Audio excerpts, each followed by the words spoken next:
하나님의 말씀을 봉독하겠습니다. 그런즉 우리가 무슨 말을 하리요? 하나님께 불의가 있느냐? 그럴 수 없느니라. 모세에게 이르시되 내가 긍휼히 여길 자를 긍휼히 여기고 불쌍히 여길 자를 불쌍히 여기리라 하셨으니, 그런즉 원하는 자로 말미암음도 아니요 다른 박질하는 자로 말미암음도 아니요 오직 긍휼히 여기시는 하나님으로 말미암음이니라. 성경이 바로에게 이르시되 내가 이 일을 위하여 너를 세웠으니 곧 너로 말미암아 내 능력을 보이고 내 이름이 온 땅에 전파되게 하려 함이라 하셨으니, 그런즉 하나님께서 하고자 하시는 자를 긍휼히 여기시고 하고자 하시는 자를 완악하게 하시느니라. 아멘. 오늘은 어버이 주일입니다. 그래서 저도 꽃을 달았는데요. 아직 꽃 달 나이가 안 됐다고 또 누가 그러셔요. 보니까 제 나이에 단 사람은 저밖에 없는 것 같아요. 여기 최 장로님도 저랑 동갑이신데 안 달았고. 근데 이렇게 어버이 주일 되면은 우리가 참 부모님의 그 은혜를 생각을 하게 되는데, 아마 이 자리에 계신 분들 가운데는 부모님이 이미 세상을 떠나신 그런 분들도 적지 않으실 것 같고요. 아직 생존해 계신 분들도 있을 터인데, 오늘 우리가 아까 교동문에서 읽은 것처럼 내 부모를 공경하라, 이것이 옳으니라, 이것이 약속 있는 첫 계명이다 말씀을 하셨습니다. 우리 부모님을 통해서 하나님께서 우리를 이 땅에 존재케 하셨고, 또 부모님의 그 사랑과 희생과 헌신으로 우리가 오늘 이 자리에 있게 된 거죠. 그래서 평소에는 좀 이렇게 많이 생각하지 못하고 그렇게 지나가는데, 우리가 이런 날 다시 한번 우리 부모님을 생각하고 부모님의 은혜를 생각을 하면서 우리가 또 감사한 마음을 또 가져야겠습니다. 이 시간에 우리가 우리 어머니의 마음, 이 노래를 우리가 지금 같이 한번 부르면서 우리 부모님의 은혜, 또 우리에게 부모님을 허락하신 또 우리 하나님의 은혜를 좀 같이 생각하면 좋겠습니다. 같이 한번 부르죠.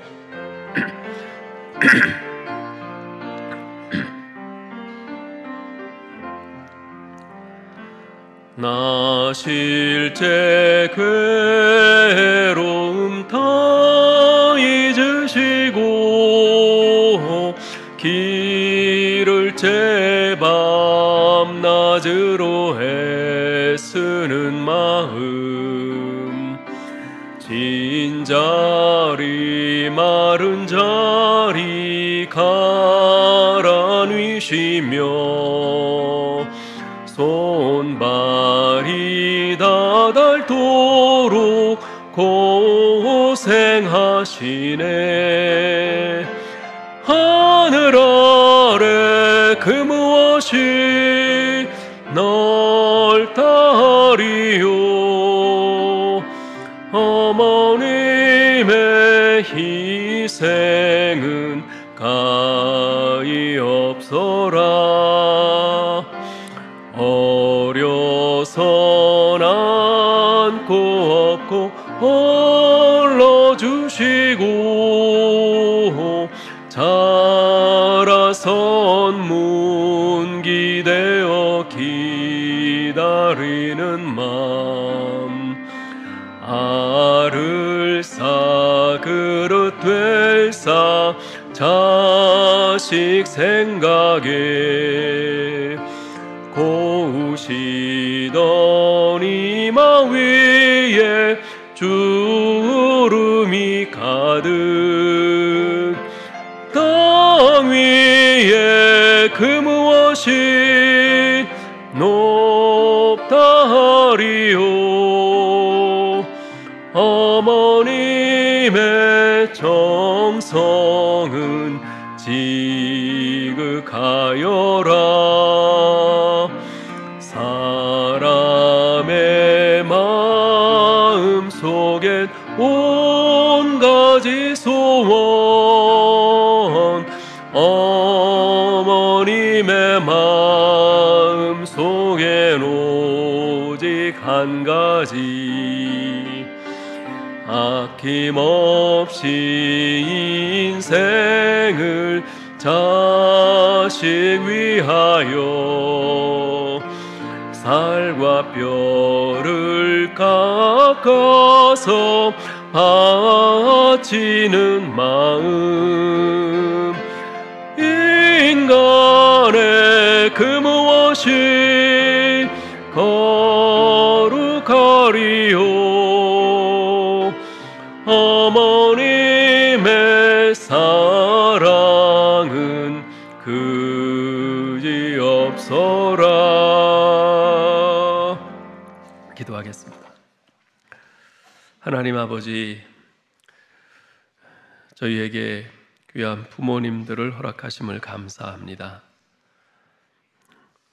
부모님을 통해 우리가 이 땅에 태어나 호흡하며 살 수 있었고, 부모님의 그 사랑의 수고와 희생과 헌신을 통해 우리가 그 인생의 많은 그 고난을 헤치며 여기까지 올 수 있었음을 생각하며 감사드립니다.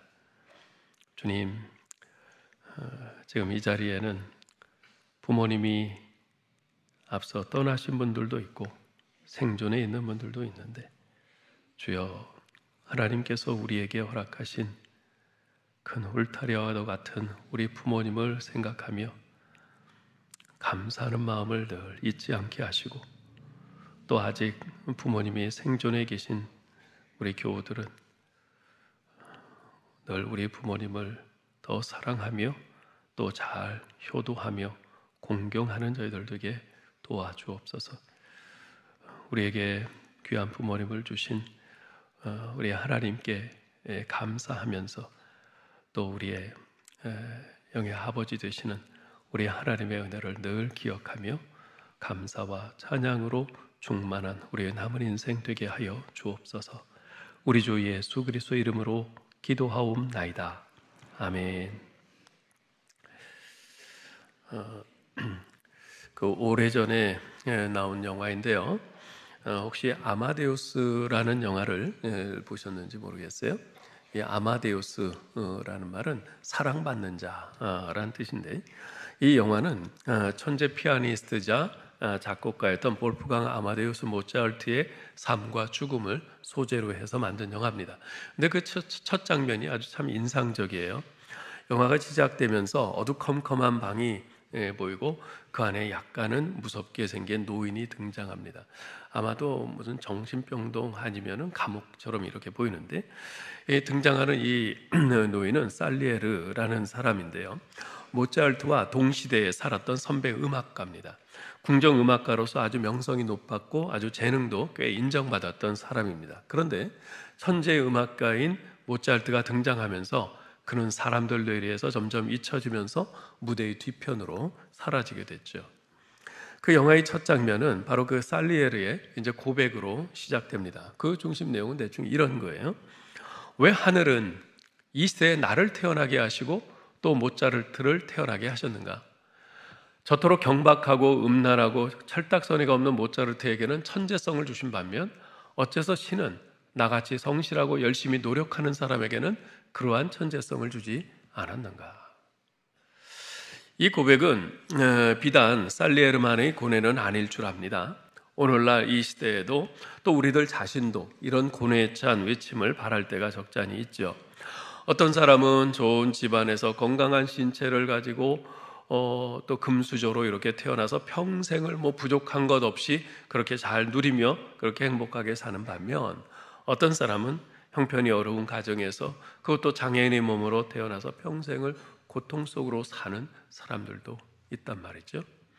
어떤 사람은 수업 시간에 졸고 놀 거 다 노는데도 워낙 머리가 좋아서 시험 보기만 하면 좋은 점수를 받는 사람이 있는가 하면, 어떤 사람은 밤잠 안 자가면서 그렇게 죽도록 노력하는데도 늘 시험 점수가 안 좋은 그런 사람도 있죠.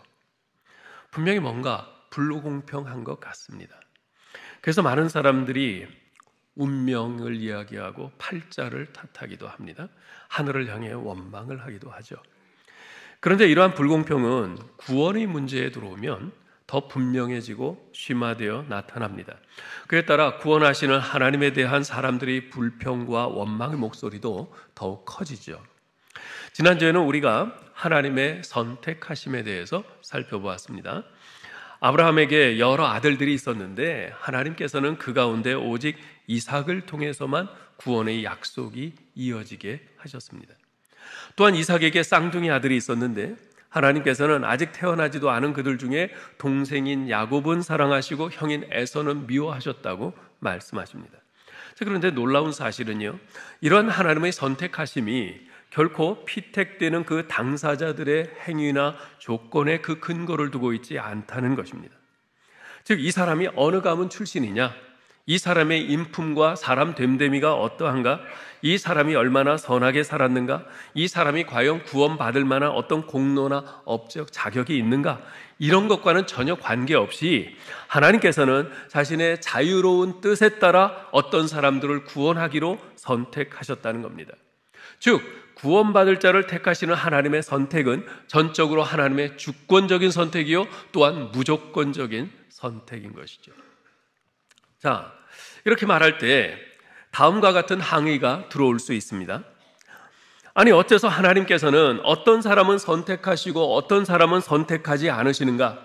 하나님의 선택하심이 각 사람의 조건이나 자격과 전혀 무관하게 이루어지는 것이라면 하나님께서는 모든 사람을 다 선택하셔야 공평하고 공정한 것 아닌가? 그렇게 차별해서 누군 선택하고 누군 선택하지 않으신다면 결국 하나님께서 불공정하고 불공평하고 불의한 것 아닌가? 어떻습니까? 충분히 나움직한 질문이죠. 어쩌면 여러분 가운데서도 이런 의문을 가지고 계신 분들이 적지 않을 겁니다. 여러분, 하나님께서 정말 이 선택의 문제에 있어서 불공평하고 불공정하고 불의하신 걸까요? 그렇게 생각하십니까? 이러한 항의 또는 질문에 대해서 바울은 한마디로 분명하게 말합니다. 14절, 그럴 수 없느니라. 그럴 수 없느니라. 전혀 그렇지 않다는 거죠. 하나님께서는 결코 불의하시거나 불공평하시지 않다는 겁니다. 누구는 선택하고 누구는 선택하지 않는 바로 그 문제에 있어서도 하나님께서는 전혀 불의하지 않고 불공평하지 않다는 것입니다. 어째서 그럴까요?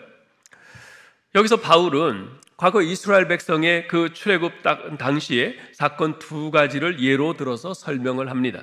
첫 번째에는 출애굽 당시 시내 광야에서 모세와 이스라엘 백성에게 베푸신 하나님의 긍휼하심입니다. 15절을 우리 같이 한번 읽겠습니다. 모세에게 이르시되 내가 긍휼히 여길 자를 긍휼히 여기고 불쌍히 여길 자를 불쌍히 여기리라 하셨으니. 헬라어 원문에는 이 구절의 맨 앞에 가르라는 이제 접속사가 있어요. 왜냐하면이라는 뜻을 가진 단어인데요. 그래서 이 단어를 살려서 앞의 문맥과 연결해서 번역하면 이렇게 됩니다. 너희는 아직 태어나지도 않은 쌍둥이 중 하나님이 야곱은 선택하시고 에서는 선택하지 않으신 것에 대해, 즉 하나님의 무조건적인 그 선택에 대해 하나님이 불의하고 불공평하다고 비난하는데 결코 그렇지 않다. 하나님은 사람을 긍휼히 여기시는 데 있어서 그 사람의 의지나 행위, 자격이나 조건 등을 전혀 고려하지 않으신다. 왜냐하면 하나님의 모세에게 이르시되 내가 긍휼히 여길 자를 긍휼히 여기고 불쌍히 여길 자를 불쌍히 여기리라 하셨기 때문이다. 사실 이 15절 말씀은요, 출애굽기 33장 19절 말씀을 인용한 것입니다. 출애굽기를 보면 하나님께서 이 말씀을 하신 배경이 나오는데요. 그 배경이 이렇습니다. 모세가 하나님의 부르심을 받고 십계명을 받기 위해서 시내산에 올라갔죠. 그런데 그 사이에 산 아래에 있던 이스라엘 백성들은 40일이 다 되도록 모세가 내려올 기미가 안 보이자 금송아지를 만들어서 이것이 우리를 구원한 하나님이다 하면서 우상을 섬기는 죄악을 범합니다. 여러분도 아시다시피 하나님께서는 하나님이 아닌 우상을 만들어 놓고 그것을 하나님으로 섬기는 우상 숭배를 가장 미워하시죠. 그래서 하나님께서 이스라엘 백성들에게 진노하시고 징벌하시는데 모세가 그들을 용서해달라고 하면서 간절히 호소합니다. 하나님께서는 모세의 간구를 들으시고 이스라엘 백성들을 용서하시죠.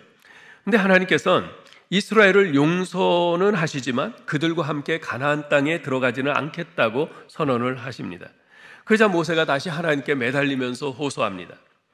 모세가 여호와께 이르되 주께서 친히 가지 아니하시려거든 우리를 이곳에서 올려보내지 마옵소서. 나와 주의 백성이 주의 목전에 은총 입은 줄을 무엇으로 알리이까?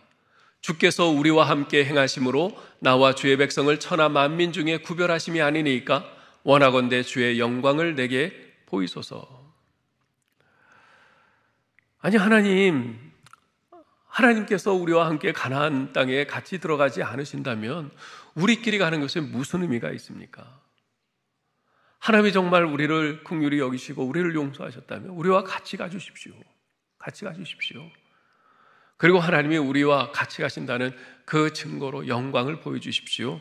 요청하는 거에 대해요. 그렇게 모세가 요청하자 하나님께서는 그래 내가 무슨 증표라도 하나 만들어주랴? 그러지 않으셨어요. 대신에 이렇게 말씀하십니다.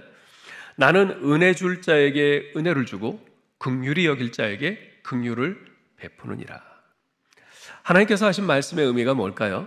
그 의미는 이런 겁니다. 내가 우상 숭배의 죄를 범한 이스라엘을 멸하지 않고 자비를 베푼 것은 결코 그들이 나의 자비를 받을 만해서가 아니다. 단지 내가 그들에게 자비를 베풀기로 선택했기 때문에 자비를 베푼 것이다. 그래서 이 사실을 깨달은 바울은 오늘 본문인 9장 16절에서 이렇게 말씀합니다. 그런즉 원하는 자로 말미암음도 아니요 다른 박질하는 자로 말미암음도 아니요 오직 긍휼히 여기시는 하나님으로 말미암음이니라. 여기서 원한다는 말은 의지를 뜻하는 말이고요. 다른 박질한다는 말은 노력을 뜻하는 말입니다. 따라서 이 구절을 쉽게 번역하면 이런 말입니다. 그러므로 그것은 즉 하나님의 선택하심은 사람의 의지나 노력에 달려있는 것이 아니라 하나님의 자비에 달려있다. 그렇습니다. 누구를 선택하느냐 하는 것은 전적으로 하나님의 자비에 달려있는 것입니다. 여러분 이 말씀을 통해서요 하나님께서 하시고 싶은 말씀은 바로 이겁니다. 너희 인간들은 내가 이처럼 이스라엘을 용서하고 자비를 베푸는 것을 결코 이해하지 못할 것이다. 왜냐하면 너희는 언제나 조건적으로 생각하기 때문이다. 너희는 언제나 이 사람은 이러이러하니까 이런 대접을 받을 만해. 저 사람은 저러저러하니까 이런 대접할 필요가 없어. 너희는 늘 이렇게 생각한다. 그러나 나는 인간이 아니다. 나는 하나님이다. 나는 완전한 하나님이다. 지혜와 지식에 있어서, 존재와 능력에 있어서, 신실함과 선함에 있어서, 사랑과 거룩에 있어서, 공의와 자비와 은혜에 있어서 완전한 하나님이다. 그러므로 나 여호와 하나님은 선택에 있어서도 완전하다. 이 말씀을 하시는 거예요.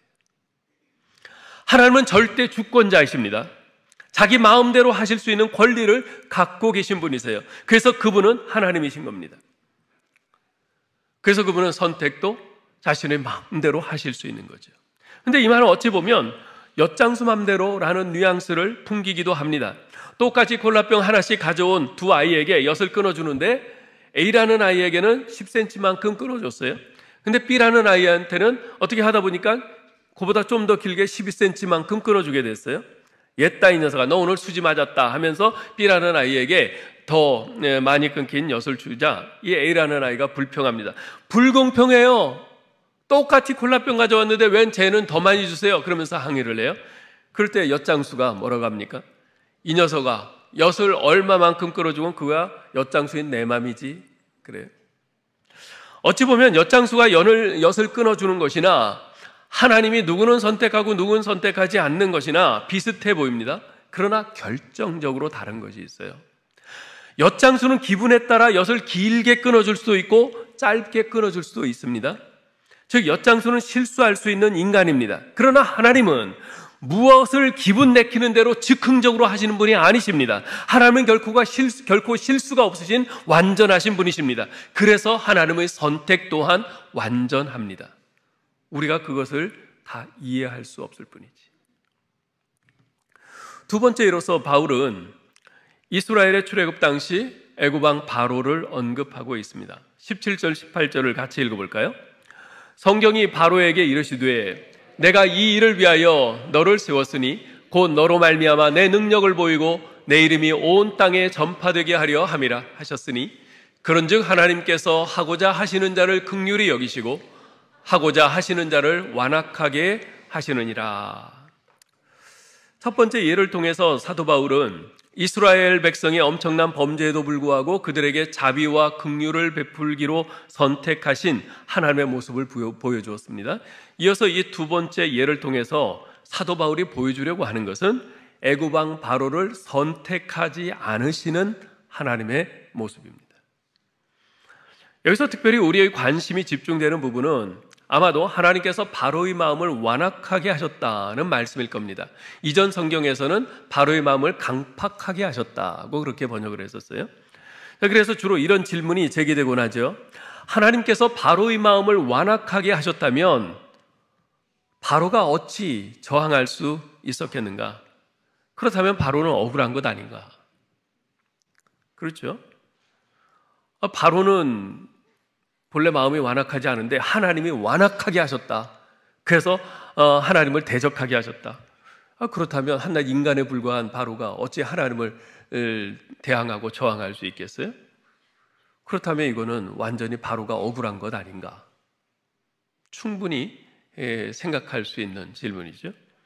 여러분, 우리가 이 문제를 접근하는 데 있어서 완악하게 하셨다, 강팍하게 하셨다, 이 말의 의미를 정확하게 이해하는 것이 필요합니다. 이 말의 정확한 의미는 하나님께서 그냥 내버려 두셨다는 뜻입니다. 하나님께서 그냥 내버려 두셨다. 우리가 출애굽기의 기록을 자세히 읽어보면 사실 하나님께서는 바로에게 회개하고 돌이킬 수 있는 많은 기회들을 거듭거듭 주셨음을 알 수 있습니다. 여러분, 우리 출애굽기 기록을 찾아서 쭉 읽어보겠는데요. 스크린에 나오는 대로 계속 좀 읽어봅시다. 그 후에 모세와 아론이 가서 바로에게 이르되 이스라엘 하나님 여호와의 말씀에 내 백성을 보내라. 그들이 광야에서 내 앞에 절기를 지킬 것이니라 하셨나이다. 바로가 이르되 여호와가 누구간데 내가 그 말을 듣고 이스라엘을 보내겠느냐? 나는 여호와를 알지 못하니 이스라엘도 보내지 아니하리라. 그러나 바로의 마음이 완악하여 그들을 듣지 아니하니 여호와의 말씀과 같더라. 그러나 바로가 숨을 통할 수 있음을 볼 때에 그 마음을 완강케 하여 그들을 듣지 아니하였으니 여호와의 말씀과 같더라. 술객이 바로에게 고하되 이는 하나님의 권능이니이다 하나 바로의 마음이 완악하게 되어 그들을 듣지 아니하였으니 여호와의 말씀과 같더라. 그러나 바로가 이때에도 마음을 완강케 하여 백성을 보내지 아니하였더라. 그러나 바로의 마음이 완강하여 백성을 보내지 아니하니라. 술객도 독종으로 인하여 모세 앞에 서지 못하니 독종이 술객들로부터 애굽 모든 사람에게 발하였음이라.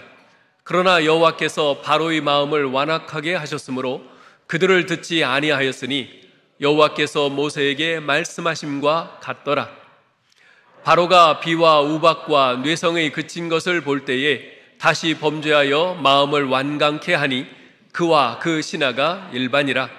그러나 여호와께서 바로의 마음을 완악하게 하셨으므로 이스라엘 자손을 보내지 아니하였더라. 여호와께서 바로의 마음을 완악하게 하셨으므로 그들을 보내기를 즐겨 아니하고 모세에게 이르되 너는 나를 떠나가고 스스로 삼가 다시 내 얼굴을 보지 말라. 내 얼굴을 보는 날에는 죽으리라.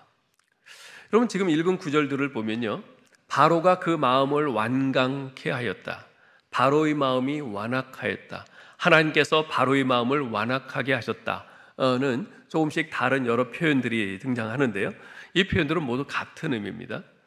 즉 바로의 마음이 원래는 완악하지 않았는데 하나님께서 강제로 그를 마음을 완악하게 하셨다, 그 말이 아닙니다. 실제로 바로 스스로가 자신의 자유의지로 자기 마음을 완악하게 했습니다. 하나님께서는 그렇듯 완악한 바로의 마음을 강제로 꺾지 않고 그냥 내버려 두셨을 뿐입니다. 그것을 성경에서는 하나님께서 바로의 마음을 완악하게 하셨다고 표현한 것입니다.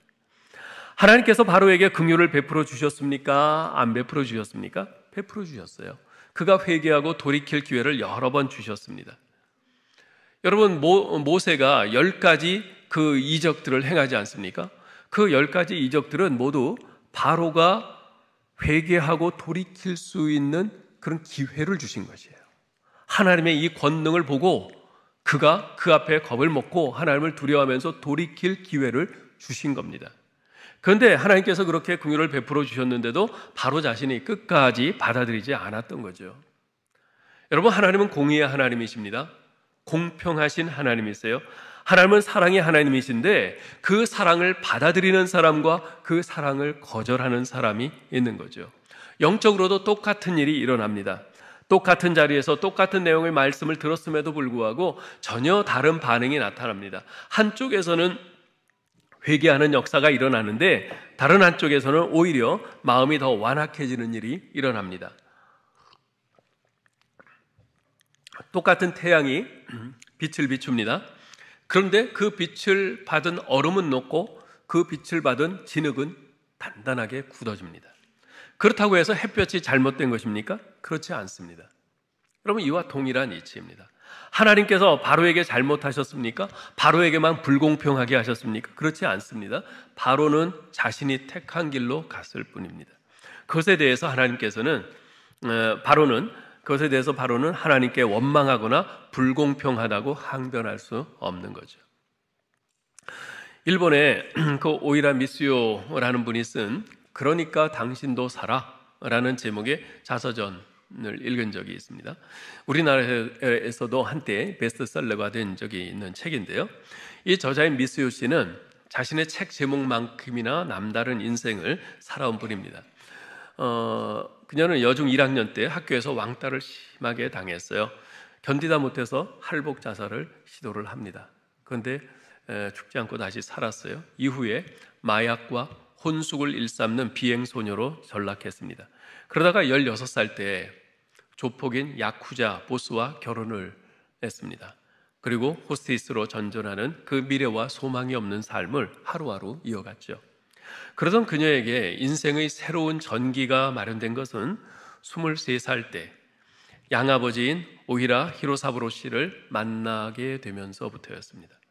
그때부터 그녀는 새 삶을 결심하고는 공부에 매진을 했습니다. 그 결과 사법고시에 합격을 했고요.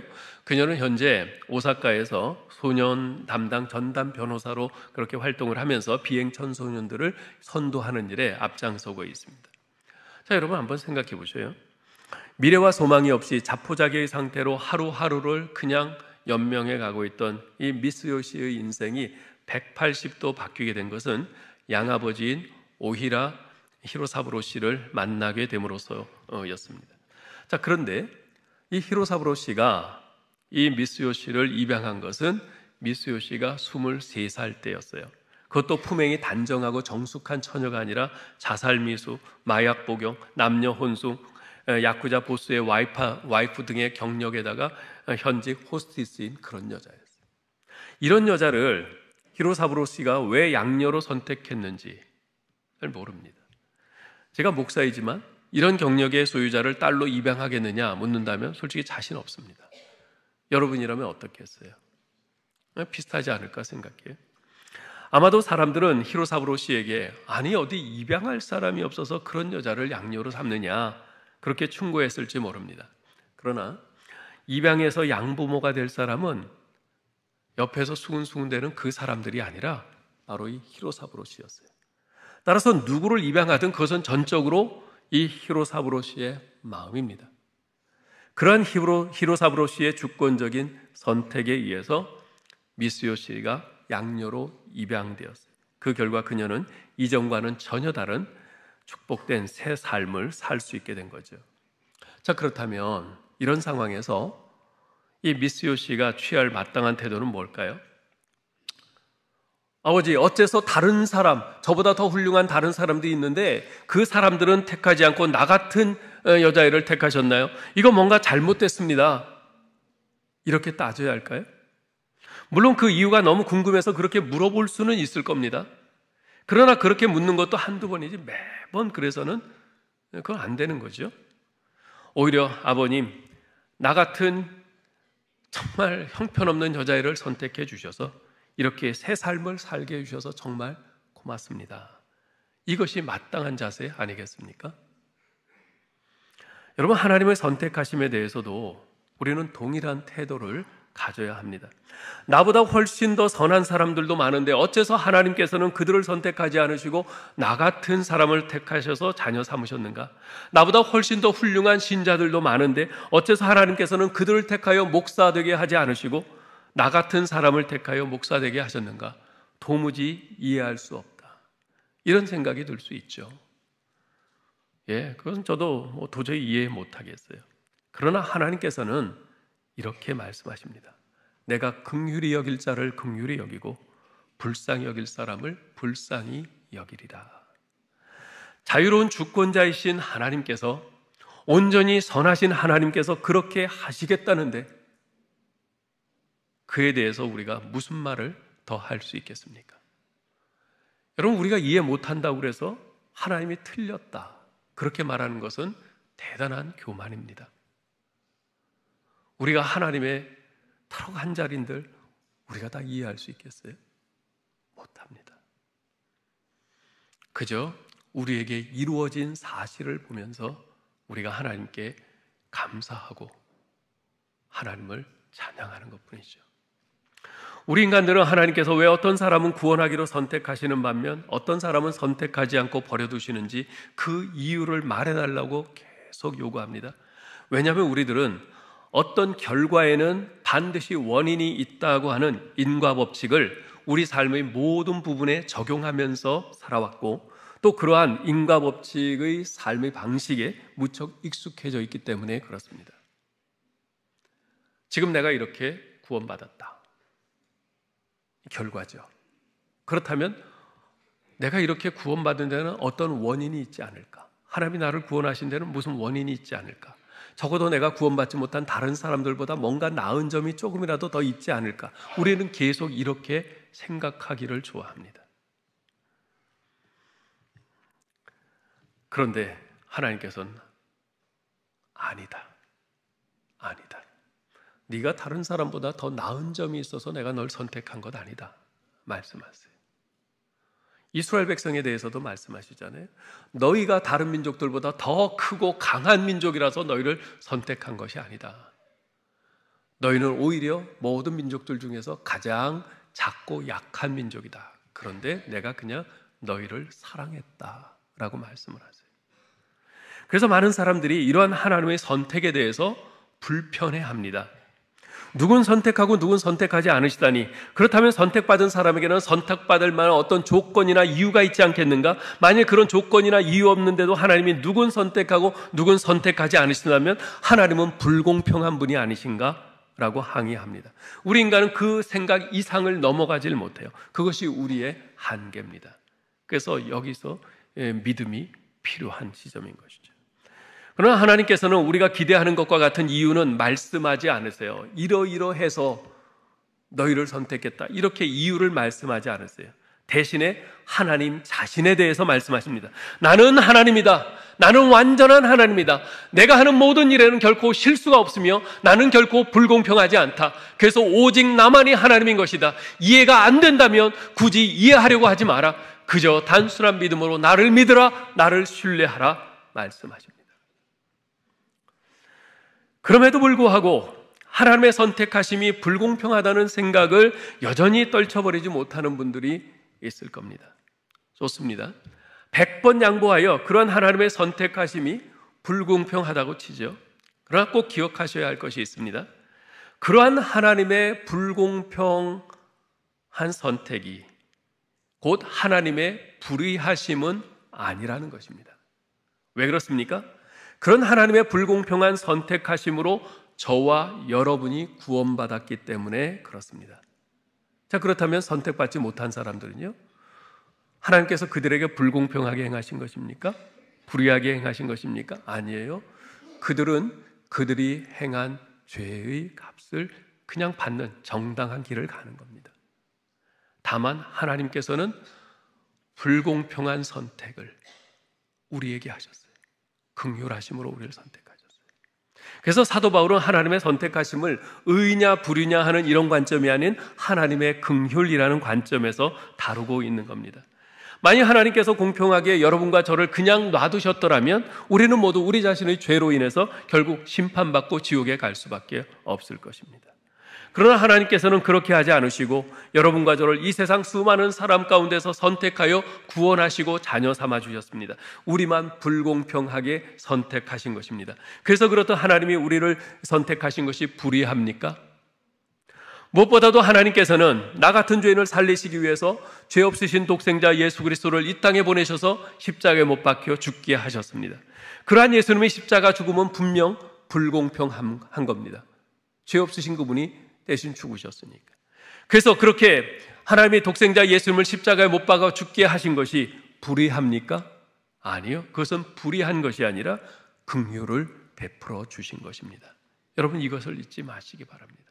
이 하나님의 선택하심은 이것이 공평하냐 불공평하냐 의냐 불이냐 이 관점에서 살펴볼 것이 아니라 하나님이 나에게 긍휼을 베풀어 주셨구나, 나에게 은혜를 베풀어 주셨구나, 바로 이 관점에서 바라보아야 하는 것입니다. 사랑하는 성도 여러분, 우리 하나님의 말씀 중에는 인간의 이성으로는 다 이해할 수 없는 부분들이 많이 있습니다. 그래서 사도 바울도 로마서 11장 30절에서 이렇게 말하죠. 깊도다 하나님의 지혜와 지식의 부요함이요 그의 판단은 측량치 못할 것이며 그의 길은 찾지 못할 것이로다. 베드로 사도 또한 사도 바울의 이 서신에 관해서 이야기를 하면서 이렇게 말합니다. 그 중에 알기 어려운 것이 덜어 있으니 무식한 자들과 굳세지 못한 자들이 다른 성경과 같이 그것도 억지로 풀다가 스스로 멸망에 이르느니라. 사랑하는 성도 여러분, 이해할 수 없는 문제에 대해서는 지나친 호기심을 갖고 너무 알려고 집착해서는 안 됩니다. 하나님께서 알려주시는 데까지만 가고 깨우쳐 주시는 데까지만 순종하면 되는 겁니다. 하나님이 우리에게 그 이유를 분명하게 밝혀주시지 않으신 데는 또 하나님의 그 이유가 있지 않겠습니까? 하나님께서는 알고 있는 하나님의 말씀에, 우리가 이미 알고 있는 하나님의 말씀에 순종하지 않는 것은 책망하시지만 성경 말씀 전체를 다 이해하지 못한다고 책망하지는 않으십니다. 그러므로 하나님이 성경에 알려주지 않아서 우리가 모르는 것, 그것은 그냥 접어두고 하나님께서 알려주신 것들까지만 붙잡고 믿음으로 나아가고 순종하면 되는 겁니다. 아무쪼록 하나님께서 여러분에게 어린아이와 같은 지극히 단순한 믿음을 주셔서 이 오묘한 하나님의 선택하심의 신비를 마음속에 깊이 받아들일 수 있기를 주님의 이름으로 간절히 축원합니다. 하나님 크신 사랑과 은혜를 감사합니다. 아무리 궁리해봐도 내가 선택받은 이유를 우리는 알지 못합니다. 내가 다른 사람보다 나은 것이 뭐가 있길래, 나보다 더 훌륭한 또 선한 사람들, 그들도 많은데 왜 나를 선택하셨는지 우리는 알지 못합니다. 그러나 하나님께서 우리를 긍휼히 여기시고 우리에게 선택하셔서 이렇게 구원받은 자로 우리 하나님을 예배하는 자리에 있게 하신 이 사실을 우리가 분명히 보면서 하나님께서 나를 긍휼히 여기시고 나에게 자비를 베푸신 것을 우리는 압니다. 주님, 우리가 하나님의 이 선택하심의 이 오묘한 진리를 이해하지 못한다 해서 하나님을 불신하는 어리석음이 없게 하시고 나 같은 죄인을 살리시고 나에게 베푸신 하나님의 이 긍휼하심과 그 자비하심을, 이 실체를 우리가 바라보면서 하나님께 감사 또 감사하고 하나님의 이 사랑을 증거하는 우리의 남은 생애가 될 수 있도록 도와주옵소서. 우리 주 예수 그리스도 이름으로 기도하옵나이다. 아멘.